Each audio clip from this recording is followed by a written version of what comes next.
Gun battles between Ukrainian special forces and pro-Russian militias constitute another escalation of conflict in eastern Ukraine, where pro-Russian residents are agitating for autonomy from Kiev. People of the Southeast demand a referendum. It is the highest form of democracy, and we want every voice of every citizen of Ukraine to be heard.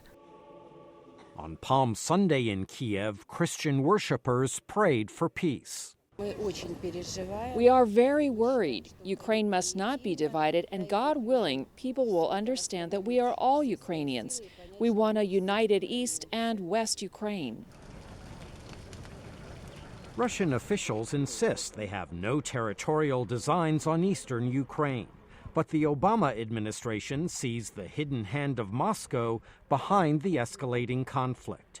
U.S. Ambassador to the United Nations, Samantha Power. It has all the telltale signs of what we saw in Crimea. It's professional, it's coordinated, there's nothing grassroots seeming about it. Even before the current escalation of tensions in eastern Ukraine, some U.S. lawmakers urged the United States and Europe to take a stronger stand against Russian territorial expansion.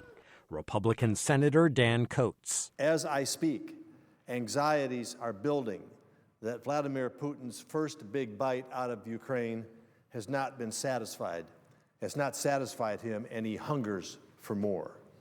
The lack of an effective, forceful response by the United States and by our allies, particularly our European allies, has given President Putin reason to expect that further aggression will not be punished.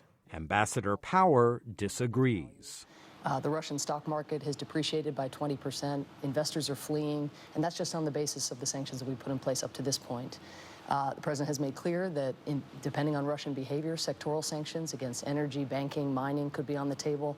Asked if she believes Russian President Vladimir Putin wants control of eastern Ukraine, Powers said Moscow's actions give credence to that conclusion, despite Russia's insistence to the contrary. Michael Bowman, VOA News, Washington.